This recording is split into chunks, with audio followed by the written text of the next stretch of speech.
नमस्कार मित्रों, मेरा नाम है राहुल चिमन भाई मेहता। मैं राइट टू रिकॉल पार्टी का संस्थापक हूँ। आज की तारीख है 7 जुलाई 2021 बुधवार और ये वीडियो का टॉपिक है, क्या सरकार को और WHO को सच में आपके स्वास्थ्य की चिंता है। जवाब नहीं है, मतलब जवाब साफ है कि उनको कोई स्वास्थ्य की चिंता नहीं है, पर कुछ ठोस पॉइंट कि जिसके द्वारा आप किसी भी अंधभगत को भी कन्विंस कर सको कि उन्हें आपके स्वास्थ्य की चिंता नहीं है, ऊपर से स्वास्थ्य को हानि पहुंचाने के लिए सब्सिडी दी जा रही है, वो इम्पोर्टेंट चीज़ है। तो कौन सी, सबसे पहले मैं ये 6 पॉइंट मैं बोल जाऊंगा और फिर बाद में मैं उन्हें डिटेल में करूंगा कि जो चीनी की फैक्ट्री को सब्सिडी दी जाती है, सबसे पहले चीनी की, और गुड़ के खिलाफ, जैगरी यानी कच्चा गुड़, एकदम कच्चा गुड़, उसके खिलाफ कई सारे कानून बना दिए गए हैं कि जिससे गुड़ का व्यापार है वो कम हो गया, गुड़ का उत्पादन कम हो गया। उसके बाद दूध में जो एडल्ट्रेशन होते हैं, फॉर्मेलिन है बहुत सारे, और फिर गायों को जो इंजेक्शन दिए जाते हैं, गायों को, भैंसों को ऑक्सीटोनिन, कानूनी गैर कानूनी, लेकिन सरकार जानबूझ के अनदेखा करती है, इसलिए गैर कानूनी इंजेक्शन धड़ल्ले से लगते हैं। गाय को एंटीबायोटिक और जो दवाइयाँ दी जाती है उस पर कोई रिस्ट्रिक्शन नहीं है। और जो बीटी कॉटन में जहर होता है, वो GMO है, उसके जो पत्ते वगैरह है वो लोग भैंस को खिलाते हैं बरसों से। जो कॉटन में से जो पत्ते निकलते हैं वो गाय भैंसों को खिलाया जाता था, लेकिन बीटी कॉटन नहीं खिलाने चाहिए, पर उसको अलाउ किया जाता है। तीसरा पॉइंट, सरकार फूड ऑयल को सब्सिडी देती है, प्रोसेस्ड फूड ऑयल की फैक्ट्री को सब्सिडी देती है, और वो कैसे हेल्थ को नुकसान करता है वो भी। और फिर पाम ऑयल की ब्लेंडिंग यानी कि तेल है, जैसे कि मूंगफली का तेल हो या कोई भी तेल हो, तो उसमें पाम ऑयल मिलाने की छूट दी जाती है, और जो लिखना भी नहीं होता डिब्बे के ऊपर कि इसके अंदर इतना प्रतिशत मूंगफली का तेल है और इतना प्रतिशत पाम ऑयल का ऑयल है। उसके बाद राइस पॉलिशिंग को सब्सिडी दी जाती है ताकि सेहत बिगड़े। और फिर मुर्गियों को वैक्सीन दी जाती है, गाय को भी आजकल वैक्सीन दी जा रही है, गाय भैंसों को, और एंटीबायोटिक ढेर सारे दिए जाते हैं मुर्गियों को। उससे अंडे की क्वालिटी खराब होती है और उसमें अंडे में भी एक तरह की टॉक्सिसिटी आ जाती है। और केमिकल पेस्टिसाइड को बहुत ज़्यादा सब्सिडी दी जा रही है और उस पर किसी तरह का नियंत्रण रखने के भी कानून नहीं लाए जा रहे। और जो फूड राइटनर जो कि इलीगल है, पर उसके खिलाफ भी कोई कार्रवाई नहीं होती। तो कहीं तो हाँ, सरकार को बेनिफिट ऑफ डाउट मिल जाएगा कि भाई इतने सारे लोग हैं, अब वो केमिकल पेस्टिसाइड यूज कर रहे हैं, सरकार उनको जाके कैसे रोके। लेकिन चीनी की फैक्ट्री के बारे में मैं आपको बताऊंगा तो क्लियर हो जाएगा कि यहाँ तो सेहत खराब करने के लिए सरकार पैसा खर्च कर रही है। तो सबसे पहले मैं आता हूँ, one of the oldest food scam in India, चीनी की फैक्ट्री को सब्सिडी देना। तो इसमें जैसा गन्ने का जो जूस होता है उसको उबाल के गुड़ बनता है, और उसमें कुछ नहीं डालो, मतलब थोड़ा सा नमक क्यों डालना पड़ता है, वरना स्वाद बहुत ही खराब आता है, इतना मीठा होता है कि आदमी खा भी ना सके। और यदि उसमें नमक ना डाला जाए तो वो बहुत ही जल्दी सड़ना शुरू हो जाता है। इसलिए जो कच्चा गुड़ होता है उसमें कुछ नहीं डाला जाता, गन्ने के जूस को उबाल के नमक के सिवा कुछ नहीं डाला जाता, वो होता है कच्चा गुड़। तो अब कानून क्या बनाया कि किसी के गोडाउन में मान लो 1000 किलो 2000 किलो गेहूं है और 2-5 किलो सड़ा हुआ गेहूं निकला, तो उसको कोई पनिशमेंट नहीं होती।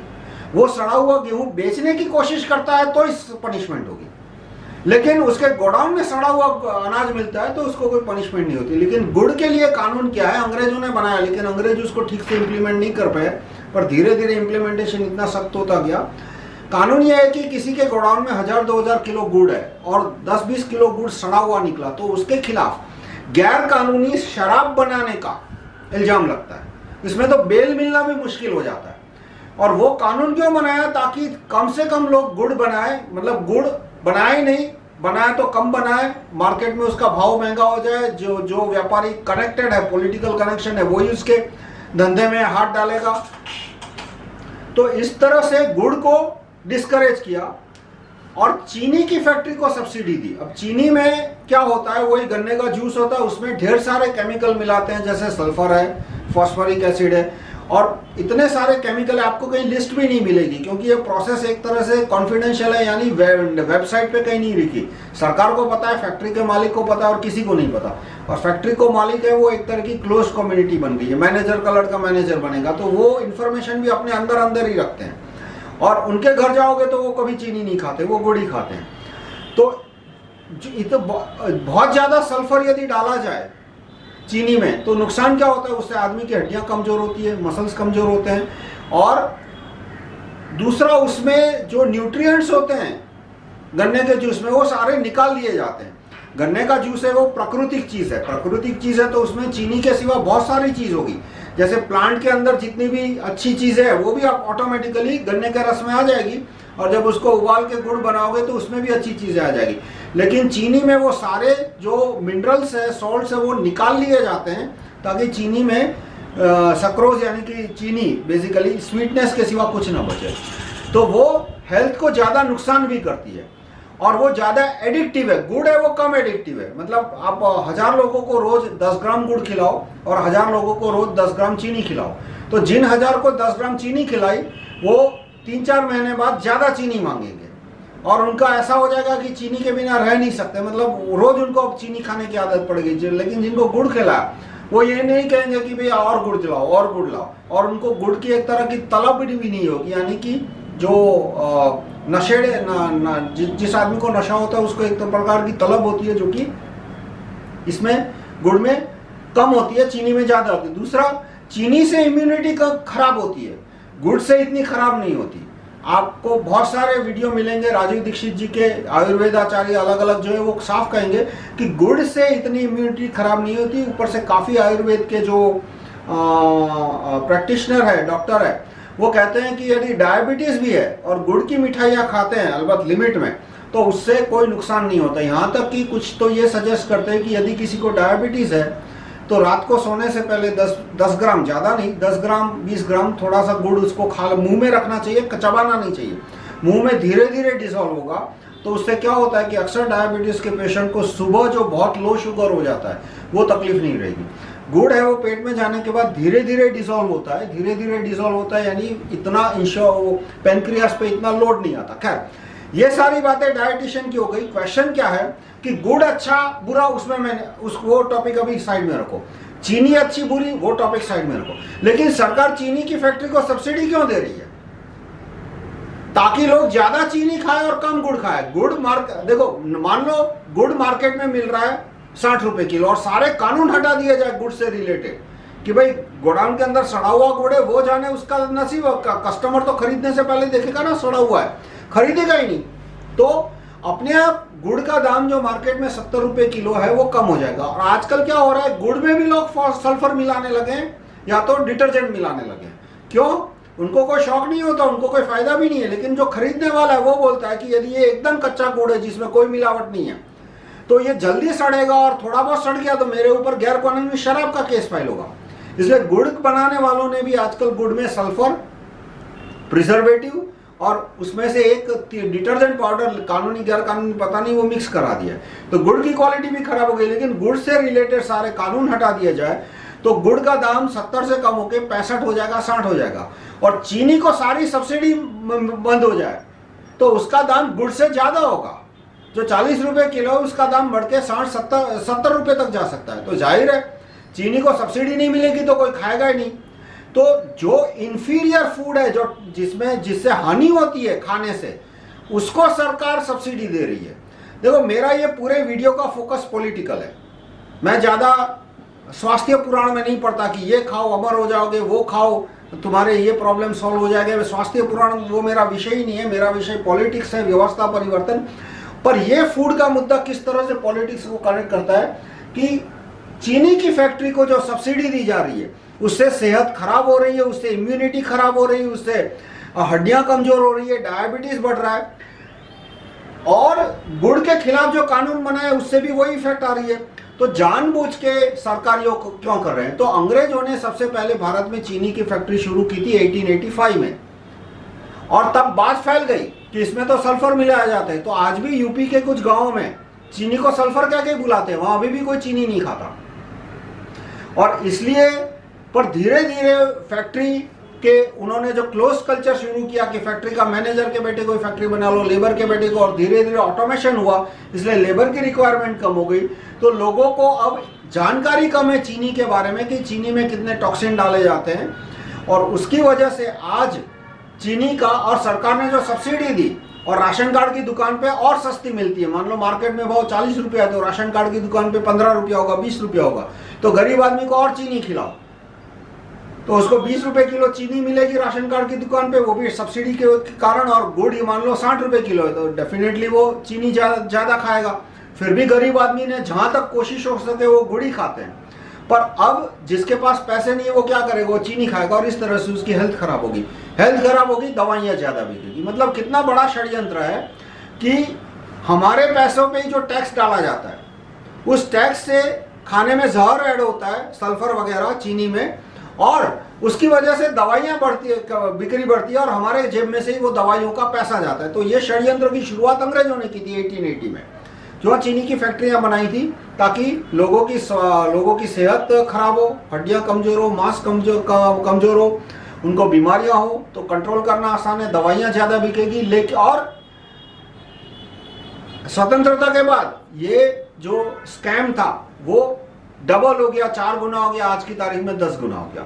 और आप देख लो, कोई भी पार्टियां, किसी भी पार्टी को ले लो, आज छोटी पार्टियों की भी प्राइवेट, उनके पास एमपी तो है, किसी के पास 4 एमपी है, किसी के पास 3 एमपी है, उनके भी किसी एमपी ने प्राइवेट मेंबर बिल नहीं लगा कि भाई जितनी चीनी सब्सिडी को दी जाती है, जितनी सब्सिडी चीनी की फैक्ट्रियों को दी जाती है, वो नागरिक के खाते में डायरेक्ट जमा कर दो, जो कि हमारा प्रपोजल है राइट टू रिकॉल पार्टी का, कि भाई चीनी की फैक्ट्री को 1 रुपया सब्सिडी नहीं जानी चाहिए, सारी सब्सिडी सीधी नागरिक के खाते में जमा कर दो। तो अपने आप मार्केट में गुड़ मिलेगा 60 रुपए किलो, चीनी मिलेगी 70 रुपए किलो, चीनी कोई खाएगा नहीं, तो जो डैमेज हो रहा है वो कम हो जाएगा।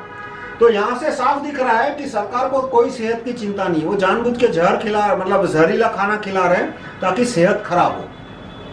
और सरकार में सारी पार्टियां आ गई, सरकार में आज सारी पार्टियां आ गई, क्योंकि सारी पार्टी के जिसके पास 2-5 एमपी है वो भी चाहे तो प्राइवेट मेंबर बिल ला सकते हैं, लेकिन नहीं लाते, क्योंकि उनको जो पॉलिटिकल स्पॉन्सरशिप मिल जाती है, मीडिया स्पॉन्सरशिप मिल जाती है वगैरह। उसके बाद दूसरा बड़ा जो लीगलाइज्ड सेमी लीगलाइज्ड एडल्ट्रेशन है वो दूध का, कि दूध में सरकार ने खुद फॉर्मेलिन मिलाने की कि इतना फॉर्मेलिन मिला सकते हो दूध में,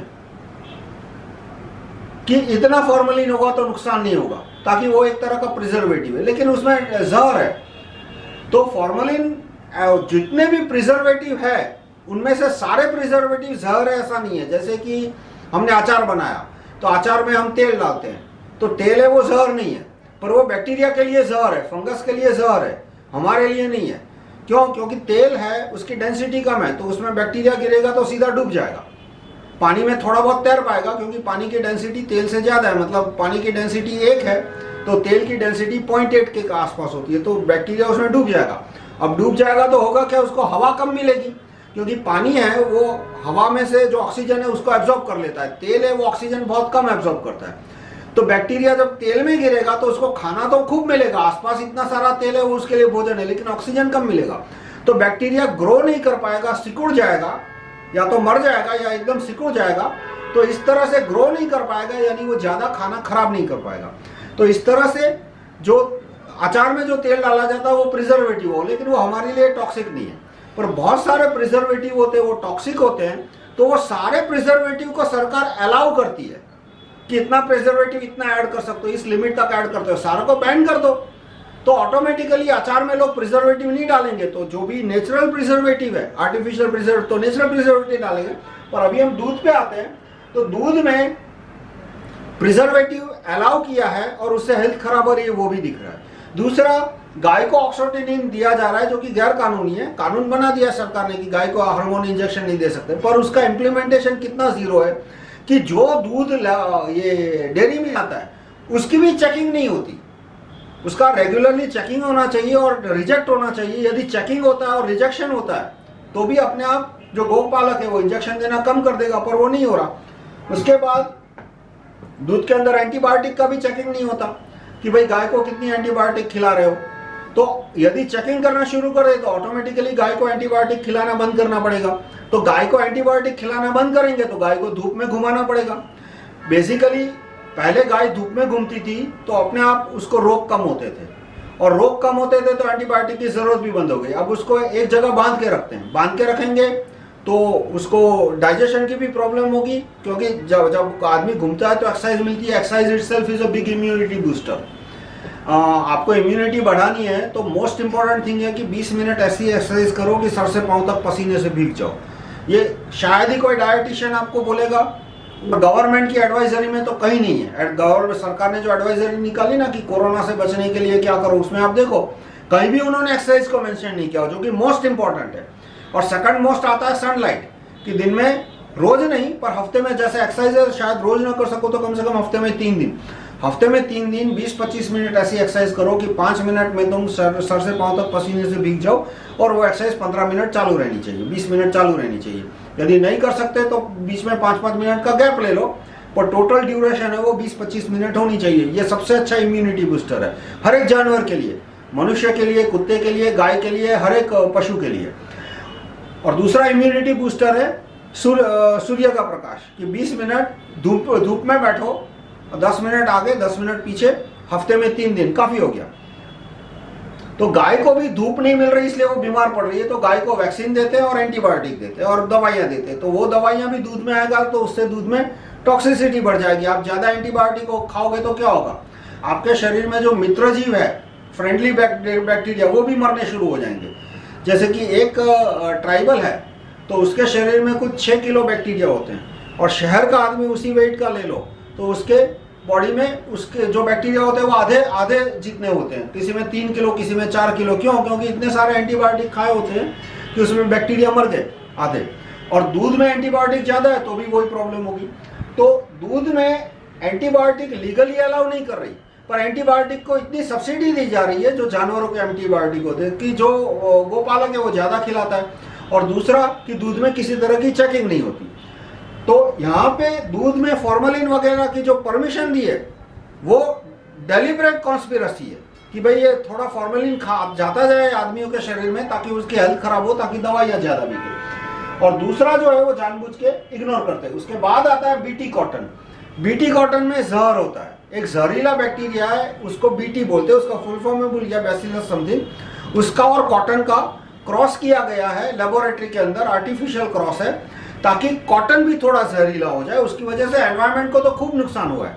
अब जो कॉटन के जो ये पत्ते होते हैं वो जानवरों को खिलाने की परंपरा या तो रीति हजारों साल पुरानी है, कि जो कॉटन उगता है, कॉटन के पेड़ में से जो पत्ते उगते हैं वो गाय भैंस को खिलाते हैं। तो जब कॉटन जहरीला नहीं था तब तक कोई प्रॉब्लम नहीं आती थी, लेकिन अब बीटी कॉटन आ गया तो उसके पत्ते खाने के ऊपर बैन होना चाहिए, पर किसी तरह का बैन इश्यू नहीं किया। तो बीटी कॉटन के पत्ते खिलाते हैं, उसकी वजह से जानवर के शरीर में जहर जाता है, गाय भैंस के शरीर में जहर जाता है, दूध में भी वो जहर आ जाता है। तीसरा है फूड ऑयल। तो यहां देखो कि सीधी सब्सिडी दी जा रही है ताकि हेल्थ खराब हो, कि जो कच्चा तेल है, कच्चा तेल यानी कि उसमें कुछ भी मत मिलाओ, कोई प्रोसेसिंग ना हो, वो ज्यादा न्यूट्रिशियस है। तो प्रोसेसिंग में क्या होता है, उसमें से ढेर सारे न्यूट्रिएंट निकाल लिए जाते हैं और ढेर सारे प्रिजर्वेटिव ऐड किए जाते हैं। न्यूट्रिएंट निकाल क्यों लिए जाते हैं? क्योंकि जितने ज्यादा न्यूट्रिएंट होंगे उतना वो तेल का जल्दी खराब होने की, उसमें बैक्टीरिया वगैरह ग्रो होने की संभावना बढ़ जाएगी। वो तो है ही, कोई भी चीज जितनी न्यूट्रिशियस होगी और उसमें मॉइस्चर भी होगा, उसमें थोड़ा पानी भी होगा, क्योंकि वो नेचुरल प्रोडक्ट है।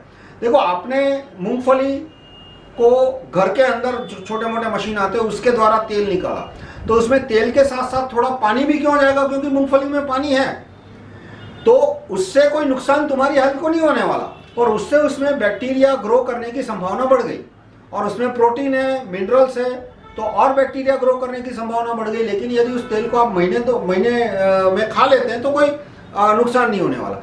लेकिन फैक्ट्री में वो तेल उनको 1 साल तक प्रिजर्व करना है, इसलिए न्यूट्रिएंट निकाल लिए और काफी सारे प्रिजर्वेटिव ऐड किए जो कि हेल्थ को नुकसान करते हैं। तो अब मान लो सब्सिडी हटा दी जाए, जो मेरा प्रपोजल है कि जो फूड ऑयल मिल को सब्सिडी दी जा रही है वो बंद की जाए और उतना पैसा सीधा नागरिक के खाते में जमा हो। अब ये बिल है वो कोई एमपी भी ला सकता है as a private member bill. जो छोटी पार्टियां हैं वो भी इस स्कैम में सर से पांव तक डूबी हुई है। तो फूड ऑयल को सब्सिडी देने के पीछे रीजन क्या था कि इससे प्रोसेस्ड ऑयल है वो सस्ता हो जाएगा, कच्चा तेल है वो थोड़ा महंगा हो जाएगा, कच्चा फूड ऑयल। तो ऑटोमेटिकली लोग प्रोसेस्ड फूड ऑयल खाएंगे, प्रोसेस्ड फूड ऑयल खाएंगे तो न्यूट्रिशन कम मिलेंगे, बीमार ज्यादा पड़ेंगे। दूसरा, फूड ऑयल में जैसे कि मूंगफली का तेल हो उसमें पामोलिव ऑयल मिलाने की छूट है।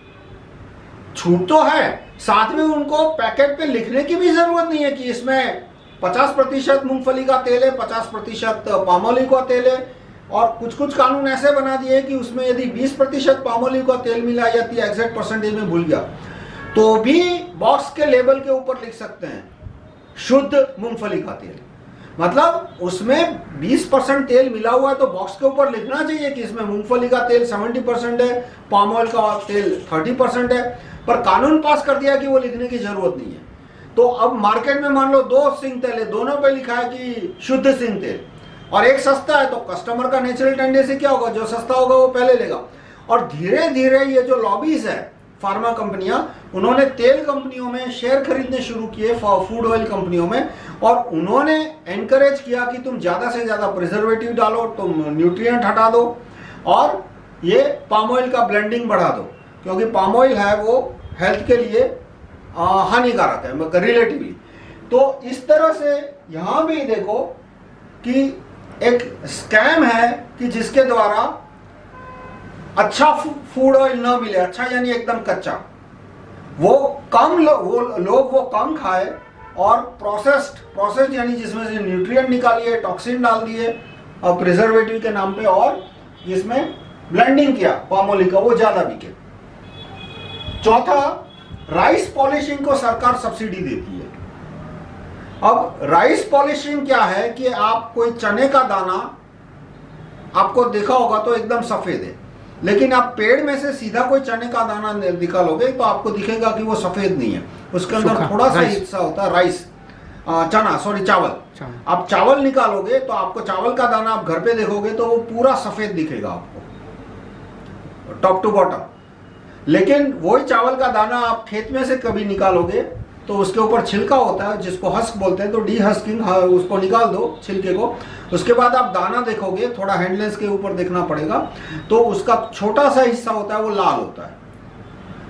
वो लाल हिस्सा है वो सबसे ज्यादा न्यूट्रिशियस है, उसमें मिनरल्स है, प्रोटीन है, बहुत कुछ है। और जो सफेद पार्ट है उसमें कार्बोहाइड्रेट होता है, थोड़ा बहुत विटामिन होगा, बाकी उसमें खास कोई न्यूट्रिएंट नहीं होता, कार्बोहाइड्रेट और थोड़े बहुत विटामिन को छोड़ के, तो विटामिन भी बहुत कम होता है।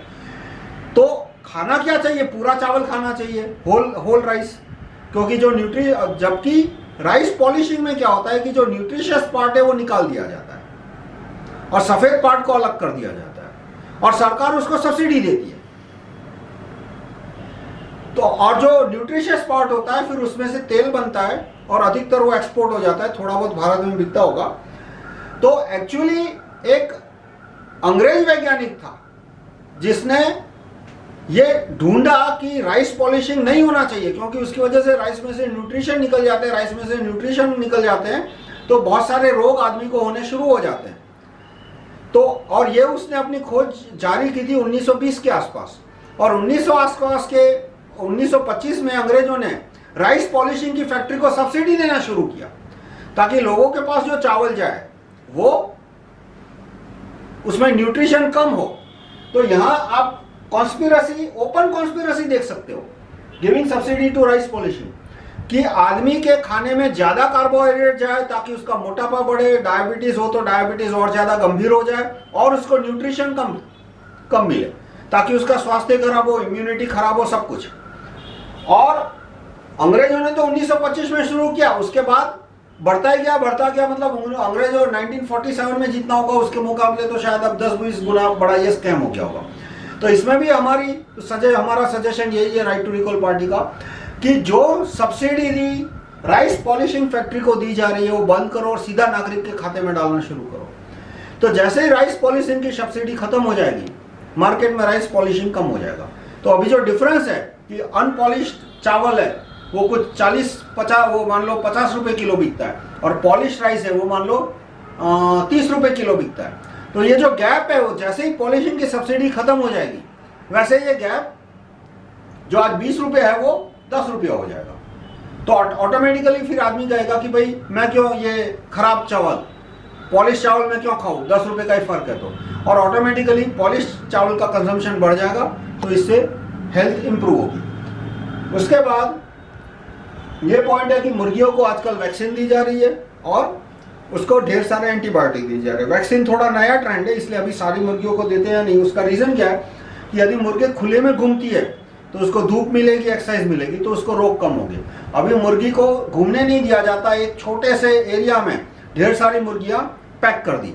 अब इतने छोटे से एरिया में इतनी सारी मुर्गियां तो आपस में लड़ेगी, इसलिए किसी तरह से उनको कमजोर करना है, ये भी एक गोल है। और इतने छोटे से एरिया में मुर्गियां हैं, उनको घूमने नहीं मिल रहा, एक्सरसाइज नहीं मिल रही, सनलाइट कम मिल रही है, तो रोग भी ज्यादा होंगे।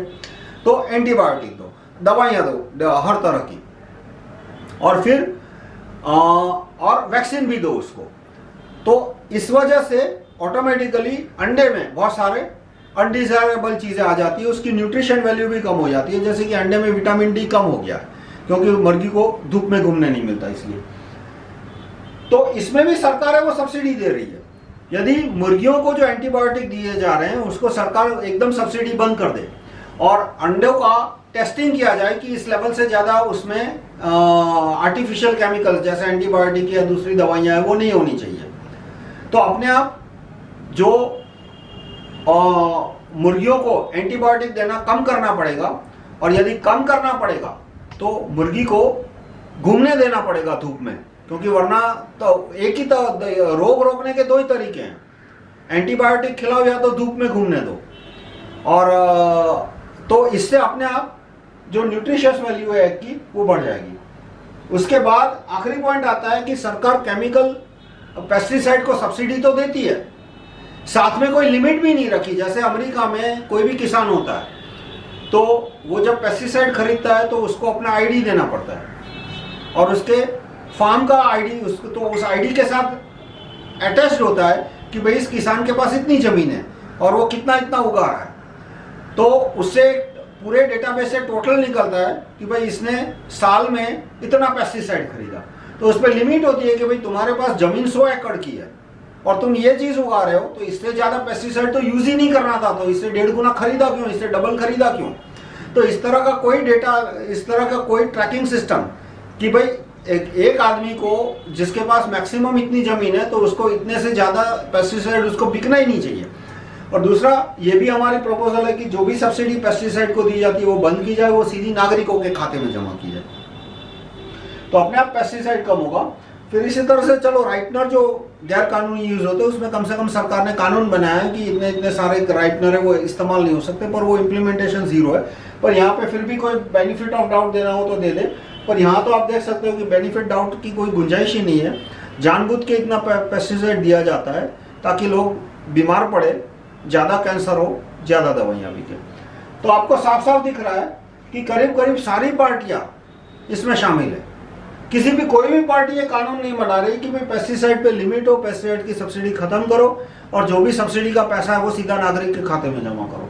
कोई भी पार्टी ये कानून नहीं लाना चाहती। पार्टी के 4 MP की पार्टी हो या 40 MP की या 400 MP की पार्टी हो कि भाई चीनी की मिल को जो सब्सिडी दी जा रही है वो बंद करो और उसका पैसा सीधा नागरिक के खाते में जमा करो। यानी सारी की सारी पार्टियां इस पूरे षड्यंत्र में मिली हुई है कि नागरिक पर टैक्स डालो, टैक्स का पैसा होता है उससे खराब खाना बनाओ, खराब चीनी है या तो खराब प्रोसेस्ड फूड ऑयल है, और उससे न्यूट्रिशन वैल्यू कम हो, आदमी ज़्यादा कमज़ोर हो जाए, आदमी बीमार पड़े तो दवाइयाँ ज़्यादा बिके। तो इसको हम कैसे रोक सकते हैं कि ये सारे कानून लाके। अब आज के जो लॉकडाउन का मुद्दा है, वैक्सीन का, फोर्स वैक्सीनेशन का मुद्दा है, उससे भी ये कैसे जुड़ा हुआ है कि आपने इस संगठन का नाम तो सुना होगा, awakenindiamovement.com। तो पहले मैंने कहा कि भाई लॉकडाउन का और ये फोर्स वैक्सीनेशन का मुद्दा है, तो हमको फूड का मुद्दा साइड में रखना चाहिए, क्योंकि लॉकडाउन से इतना नुकसान जा रहा है, लॉकडाउन और फोर्स वैक्सीनेशन से इतना नुकसान हो रहा है कि हमें फूड का ऊपर, उनको बोला कि नहीं नहीं फूड इंपॉर्टेंट है एक्सेट्रा एक्सेट्रा। तो फाइनली उन्होंने फूड के मुद्दे पे क्या रखा, ओपस जीएमओ, ये सारे टॉपिक निकाल दिए, ये सारी चीजें कि भाई शुगर सब्सिडी का, हाँ तो ये सारे टॉपिक निकाल दिए, पर दिखाना था कि उनको आपके स्वास्थ्य की चिंता है, उनको आपके खाने की चिंता है, तो टॉपिक क्या रखा, अपोज जीएमओ। अब भाई जीएमओ तो 5 साल बाद आने वाला है, 2 साल बाद आने वाला है, आया नहीं है, मतलब मैं जीएमओ के खिलाफ हूं, लेकिन जिस चीज से 2 साल बाद 3 साल बाद आपको नुकसान होने वाला है फ्यूचर में, उसका विरोध करना, और जो चीजों से आज की तारीख में आपको नुकसान हो रहा है उसको अनदेखा करना, तो नीयत क्या हो सकती है उस आदमी की। आपको आपके जीवन में 5 साल बाद कोई संकट आने वाला, उसके बाद में बोलता ही जाता हूं, और जो खाना आज तुम खा रहे हो, प्रोसेस्ड फूड ऑयल खा रहे हो, उसमें टॉक्सिसिटी है, उसमें न्यूट्रिशन कम है, और वो सब्सिडी की वजह से। चीनी जो खा रहे हो वो सब्सिडी की वजह से, उसमें सल्फर वगैरह ज्यादा है जिससे सेहत खराब हो रही है, और गुड़ कम हो रहा है, वो कानून की, तो जिन कानूनों की वजह से आज आपको नुकसान जा रहा है उसके बारे में मैं शांत रहूं, मौन रखूं, और जो संकट 5 साल बाद आने वाला है आपके ऊपर, उसके मैं ढोल नगाड़े बजाता रहूं, नियत के बारे में क्या कहना है। तो मुझे जब देखा कि इस संगठन ने ये सारे पॉइंट हटा दिए, मतलब इस वेबसाइट का मालिक awakenindiamovement.com का वेबसाइट का मालिक है, देखो यहीं से दिखता है कि वो बिल गेट्स का एजेंट है, क्योंकि शुगर की फैक्ट्री की सब्सिडी चालू रहे, इसका मतलब क्या, लोग बीमार पड़ते रहेंगे, दवाइयां ज्यादा बिकती जाएगी, और जीएमओ, क्योंकि देखो खुद तो विरोध करना ही पड़ेगा ना, दिखाना है तो कि वो बिल गेट्स की विरोधी, तो जो चीज 5 साल बाद आने वाली है उसका विरोध कर दो, लेकिन जिस चीज से आज की तारीख में बिल गेट्स को गलत फायदे हो रहे, बिल गेट्स, रॉकफेलर वगैरह, उसके बारे में मौन रखो। समर्थन तो नहीं दे सकते ना, वरना तो एक्सपोज हो जाएंगे, पर मौन अपने आप में एक बहुत बड़ा समर्थन होता है, जिसको डिफोकसिंग बोलता हूं, डाइवर्जन यानी इन सब चीजों से मैंने ध्यान हटा के आपको बोला कि सिर्फ इसका विरोध करो, जीएमओ का विरोध करो, यानी कि जो चीज से 5 साल बाद शायद आपको नुकसान होने वाला था उस चीज से आप भिड़ गए, और जिस चीज से आज की तारीख में आपको नुकसान हो रहा है उससे आपका ध्यान दूर हो गया। तो ये संगठन है वो खाने के मुद्दे पे आपको गुमराह कर रहा है, वैसे खैर वो आपको लॉकडाउन के मुद्दे पे भी गुमराह कर रहा है, वैक्सीन के मुद्दे पे भी गुमराह कर रहा है, वो मैं अलग से टॉपिक डिस्कस करूंगा जो कि मेन टॉपिक होना चाहिए। पर आप जब उसके वेबसाइट पे जाओ और आपको दिखेगा अपोज जीएमओ, लेकिन ये इसमें से एक भी पॉइंट आपको नहीं दिखेगा, उससे ही आपको आइडिया आ जाएगा कि इस आदमी की ये साइलेंस के बारे में उसकी नीयत क्या है। देखो पॉलिटिक्स में आपको किसी की नीयत डिसाइड करनी है ना, तो सबसे पहले उसका मौन क्या है उसको देखो, कि वो आदमी मॉरिशस ट्रीटी का विरोध क्यों नहीं कर रहा, मॉरिशस ट्रीटी के बारे में लोगों को इंफॉर्मेशन क्यों नहीं दे रहा। बिल गेट्स को गालियां देनी है, और बिल गेट्स को सबसे ज्यादा फायदा किससे हुआ, गलत फायदा, unethical advantage, immoral advantage Mauritius treaty से। तो जो आदमी दिन में 24 घंटे बिल गेट्स को देता है, दिन में 48 घंटे बिल गेट्स को गालियां देता है, उसको 5 मिनट नहीं मिलते ये बोलने के लिए, प्रधानमंत्री को ओपन लेटर लिखने के लिए कि भाई मॉरिशस ट्रीटी कैंसिल करो। क्यों?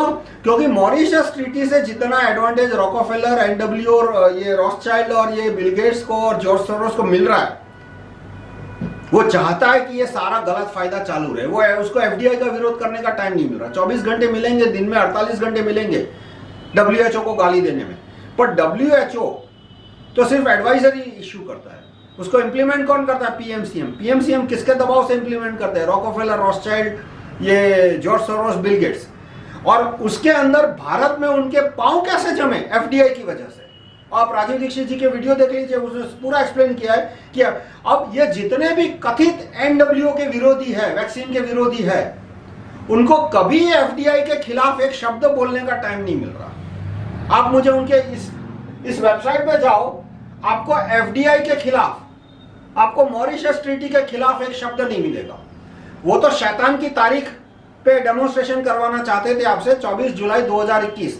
जब मैंने फेसबुक पे डाला कि ये शैतान की तारीख है 24 जुलाई 2021, कैसे 2021 का टोटल होता है 5, इसलिए जुलाई में से जब आप 1 हटा दो और इधर ट्रांसफर करो तो टोटल हो जाएगा 24, 2 + 4 6, जुलाई में का 7 का आंकड़े में से 1 हटा दिया यानी 6, और वो 2021 यानी कि 5 में वो 1 का आंकड़ा चला गया, यानी 6, यानी 666। मैं शैतान भगवान की बात ना करें, लेकिन ये फैक्ट है कि अमेरिका के जो धनिक है उनको 66 का आंकड़ा बहुत पसंद है। 666, उसके पीछे एक पूरी लंबी कहानी है कि वो 666 के आंकड़े को क्यों अपने लिए शुभ मानते हैं, जिसको अधिकतर सभ्य समाज अशुभ मानता है। तो ये जो वेबसाइट है awakenindiamovement.com, वो तो आपको शैतान के दिन पे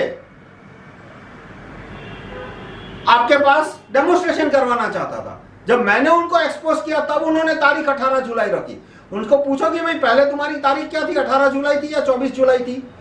और 24 जुलाई को सैटरडे आता है। फिर भी यदि डेमोन्स्ट्रेशन करना है इंडिया के अंदर तो भाई 18 जुलाई, कोई संडे को करो, 25 जुलाई हो, 18 जुलाई हो, कोई भी हो। तो भी उन्होंने डिसाइड किया, क्योंकि वो तारीख डिसाइड की थी वर्ल्ड वाइड डेमोन्स्ट्रेशन ने, जो कि जॉर्ज सोरोस का वेबसाइट है। तो बाकी सारी बातें बाद में करेंगे, पर आप इनके वेबसाइट पे जाओ, आपको दिखेगा अपोज GMO। अच्छी बात है, मैं भी अपोज करता हूं, पर ये सारे पॉइंट फाड़ के फेंक दिए उन्होंने। जिससे आज आपको नुकसान हो रहा है वो पॉइंट उनके वेबसाइट पे नहीं है, और जिससे 5 साल बाद शायद आपको नुकसान होगा, ये आएगा तब, ठीक है, वो उसको आप बढ़ा चढ़ा, क्योंकि वो इन सब चीजों से आपका ध्यान भटकाना चाहते हैं। तो इन शॉर्ट ये सारे जहर आपको रोकने हैं तो कानून लाने पड़ेंगे कि सरकार इन चीजों को सब्सिडी नहीं देगी और सब्सिडी का पैसा सीधा नागरिक के खाते में जमा होगा। और दूसरा कानून लाना पड़ेगा right to recall health minister, क्योंकि ये तो 6 महीने बताया, ऐसे 50 और है। आप 50 कानून बनाओगे तो जिंदगी खत्म हो जाएगी, लेकिन एक राइट तो 3-4 जो मेन मुद्दे उस पर कानून बनना चाहिए, लेकिन बाकी जो 50 और छोटे मुद्दे हैं उसका उपाय है right to recall health minister. और फिर से वही बात आती है, awakenindiamovement.com का जो मालिक है वो राइट टू रिकॉल का विरोधी है, वो ज्यूरी सिस्टम का भी विरोधी है, वो हर हाथ में बंदूक का भी विरोधी है, गन लॉ इंडिया। तो वहां भी वो बात फिर से आएगी कि आप इसके पूछने जाओगे तो वो साफ साफ बोलेगा राइट टू रिकॉल भारत में अगले जन्म में आना चाहिए, आज नहीं आना चाहिए, आज उस पर बात ही नहीं होनी चाहिए। पहले राइट टू रिकॉल के विरोधी क्या करते थे, बोलते थे कि राइट टू रिकॉल से अस्थिरता आ जाएगी, बहुत बुरा है, अमेरिका का कानून है, भारत में लोग बेवकूफ है, विनाश हो जाएगा। लेकिन धीरे जैसे जैसे हमने प्रचार किया राइट टू रिकॉल का, अब ये तर्क उनके पास बचे नहीं है। उनको पता है कि भाई सामने वाले को पता है कि राइट टू रिकॉल से अस्थिरता नहीं आने वाली, अमेरिका डूब जाना चाहिए था पूरा का पूरा यदि राइट टू रिकॉल से अस्थिरता आती तो। इसलिए अब उन्होंने नया तर्क लिया है कि राइट टू रिकॉल अगले जन्म में आना चाहिए, इस जन्म में हमें कुछ और मुद्दों पे काम करना चाहिए। तो ये सारे हमें षड्यंत्र जो चल रहे हैं और ऐसे 50 और होंगे, वो रोकने के लिए सबसे अच्छा तरीका है right to recall health minister. धन्यवाद।